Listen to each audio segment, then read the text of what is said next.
Hello and welcome to My Own Devices, where I explore a variety of vintage and modern home audio components, always looking for value and synergy. Please press the thumbs up like button, just like you press or flip the power switch on your vintage receiver. Remember how awesome that is? Oh, and please subscribe to this channel, just like you used to subscribe to all those hi-fi magazines. YouTube is your hi-fi magazine now, only better and free. To continue in the spirit of my previous video, Do I Have Too Many Turntables?, I've endeavored to actually assess the state of my vintage receiver collection. You know, I started my journey back into home audio over 2 years ago with the purchase of a vintage receiver. You know, I wanted something better than the less than stellar powered speakers and little Dayton Audio desktop amps that were connected to my office computer. My first proper receiver was a Marantz 2225, which served me well in high school and through 4 years of college. And when I found this Marantz 2230 available on Craigslist, I bought it. And then I brought it home, hooked it up to a pair of Paradigm mini monitors. And the improvement in sound quality was immediately noticeable and stunning. This experience, or that experience, rekindled my interest in exploring home audio again. And about a year later, it was the impetus for me to start making videos for YouTube. Here's a photo of the 2230 that I took when I first got it. And as you can see, a previous owner had decided to fix the broken power switch by drilling a hole in the faceplate and connecting a rotating plastic on-off knob. Now, it worked, but it didn't do much for the receiver's appearance. It also had a top right bent corner. I did eventually find a pretty good replacement faceplate and power button, so all is well now looks-wise. Currently, this unit resides in my wife's office on her desk. She streams Apple Music using her MacBook Air through an AudioQuest Dragonfly Black into the receiver. And the speakers are a pair of PSB towers. The Marantz 2230 came out in the early 70s. It's an entry-level model that's rated at 30 watts per channel.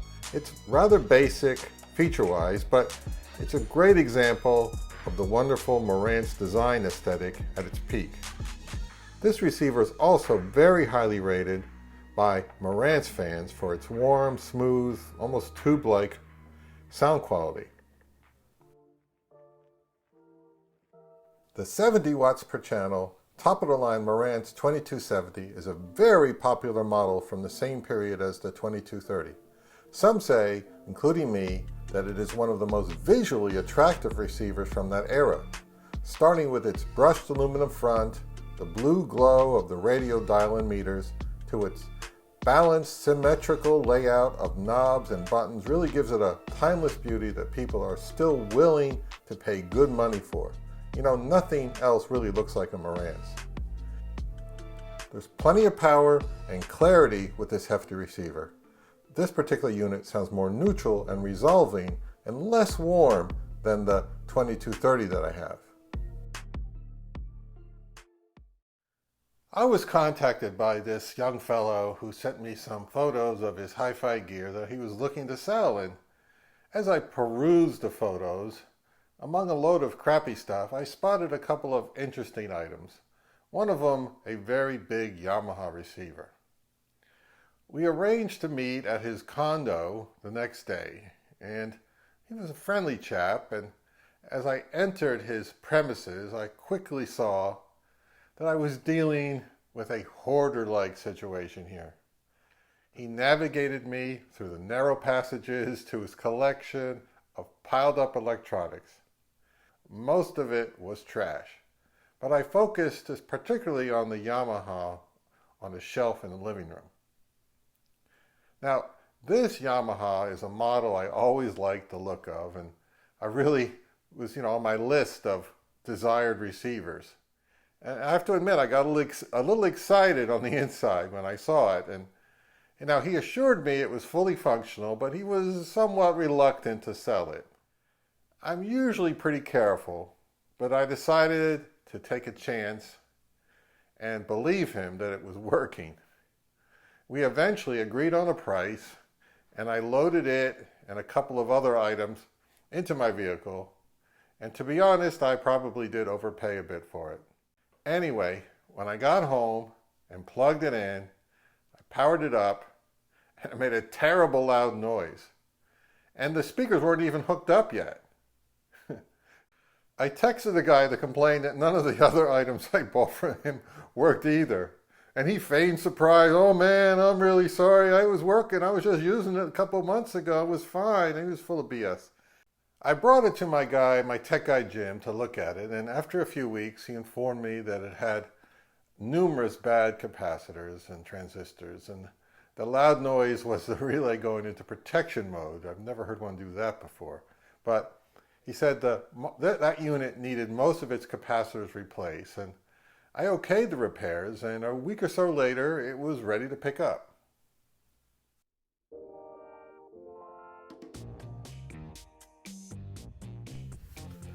Now that Jim got it working well, I set about improving the appearance of the wood case and cleaning up the metal bits the best I could. After removing the case from this behemoth, I took out my trusty Howard Restore Finish and Feed and Wax and gave it a treatment. I also did a few repairs to the case with wood filler and wood glue. Here are the before and after photos. Man, Howard products are really amazing. I decided to leave the superficial scratches and imperfections where they are. I mean, I'm not going to completely try to make it brand new. I call this its patina. Remember, this is 44 years old, and who knows how many times it's changed hands before I got a hold of it. Look, it even has a previous owner's name engraved on the back. This baby's got history. It really is an impressive looking veteran of the receiver wars period, the late 1970s. It's extra wide, extra heavy, beautifully designed, a close second to Marantz in that department. It's loaded with cool features and technology. It's breathtaking. Sound-wise, it's very neutral and smooth and cool sounding. If you like a warm sound, I don't think this model's for you. It's got plenty of power at 100 watts per channel, and it's a real statement piece. The Sansui 881 has been one of my favorites for a while. The beautiful smooth mid-range and the generous bass that it produces is very appealing to my personal preferences.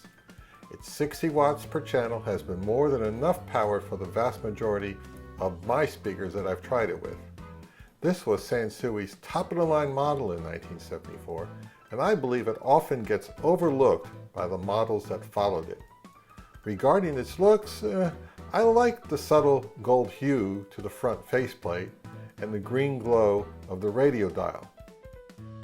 This is a very underrated line of Sansui receivers.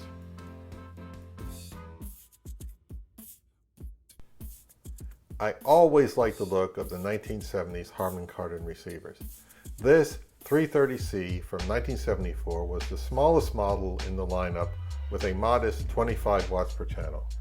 And when it's working, it really sounds nice. Now, this has been repaired 3 times that I'm aware of.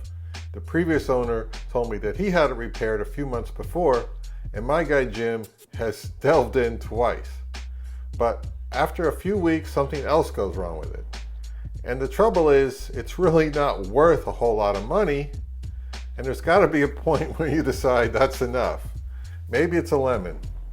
And perhaps this is a telling sign. Someone in the past sold it as is for $5, and it's on the back burner for now, but I really like this receiver. Here are a pair of Nakamichi receivers from 1989. On top is the 75 watt per channel TA-4A, and on the bottom is the 100 watt per channel TA-4A. These were marketed as a step up from the more mainstream brands such as Denon and Yamaha. They also had the prices to match. Nakamichi licensed the Stasis amplifier design from Threshold, which was a high-end brand started by Nelson Pass, the famed amplifier engineer. This is how Nakamichi believed that they could differentiate themselves and be known as more than only a company that makes nice cassette decks. Anyway, these are nice sounding and nice looking receivers in my opinion. Now if you ever come across one of these out there in the wild, please be aware that they will likely require some servicing. Nakamichi started building these in Taiwan around this time, and there is certainly strong evidence that quality control was an issue. So if you find one that hasn't been serviced, always factor in repair costs. Nothing major, just some dirty switches, bad solder, a few transistors, but I believe they are well worth fixing.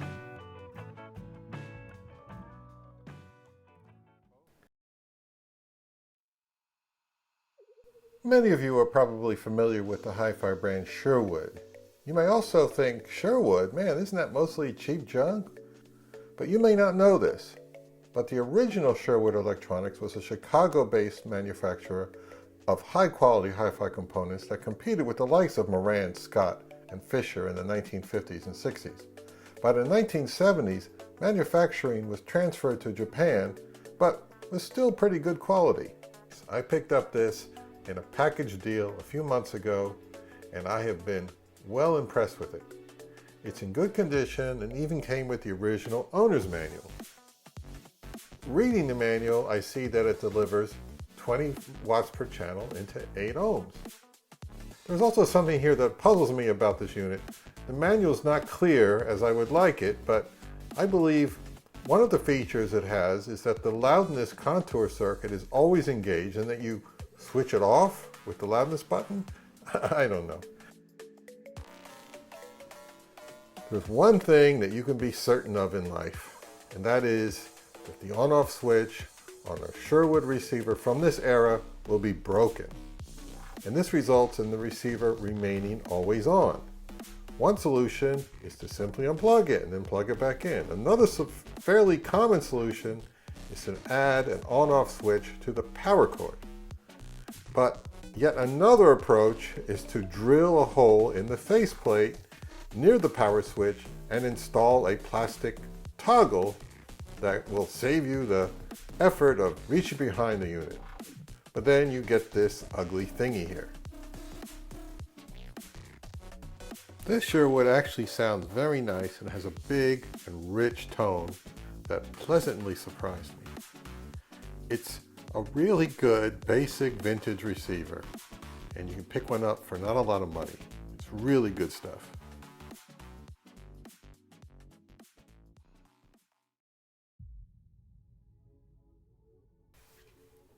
You know, I was never really a Pioneer guy.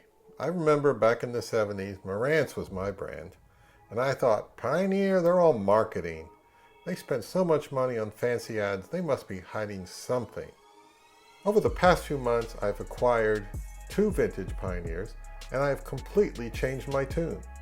This middle-of-the-range 50 watts per channel SX750 is currently my favorite receiver. It replaced the Sansui in this system, and I've not looked back at all. It sounds so rich and lush with my own Walsh 2s and even the Polk Monitor 10As. It just makes beautiful sounding music, and I only paid $30 for it. It is a very straightforward design, but with one unique feature. Around the back, all the connections and inputs are on a horizontal deck that sticks out, not on the usual back vertical surface. Was this supposed to make it easier to hook stuff up? I honestly don't think it's such a big design breakthrough. The 60 watt per channel Pioneer SX3800 is a post-Receiver Wars model from 1980, and it was the last of the big silver-faced Pioneers. And it sounds great as well, especially when you play records. It has a really fantastic phono stage. The trouble with this particular unit is that the left channel gets intermittent and goes in and out at times. It could be a dirty balance knob, but I'm not able to access that pot without doing some serious dismantling of components, so it's going in for servicing very soon. This is a unique model on the outside due to the fluorescent and digital radio frequency display. It's not a real digital tuner though, it's all analog. There's no station presets or anything, just digits to accompany the moving tuning needle that goes across the front. As you can see from the decal, that's still stuck on the front display. The receiver incorporates a non-switching amp design. That's nice. Their overall sound quality is extremely engaging with plenty of detail, warmth, and punchy dynamics. This is a good one. I can't wait to get it fixed. What conclusions have I drawn from this assessment? Well, I do have a lot of receivers, probably too many, and I'm not even counting the home theater units I have. Now, vintage receivers often require some servicing, and mine are all more than 30 years old, and things wear out just through normal entropy and neglect. Now, if you can't do it yourself and don't have a technician in your area, it'll be tough to get a good deal on one of these. I suppose you'd have to be sensible and find a receiver that's already been serviced and restored.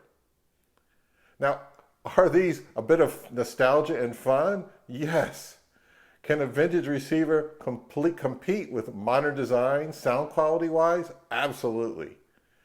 Yes, they usually lack things like remote control and digital streaming and Bluetooth. And think of it as like owning a vintage car. What they lack in modern conveniences, they more than make up for in style and engagement. You know, it's funny.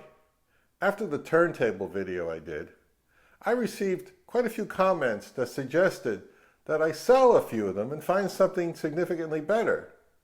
You know, and after pondering that idea, I decided it's a good idea and a good strategy. So I ended up selling 4 of them and invested in a nice vintage Lynn Sondek and LP12.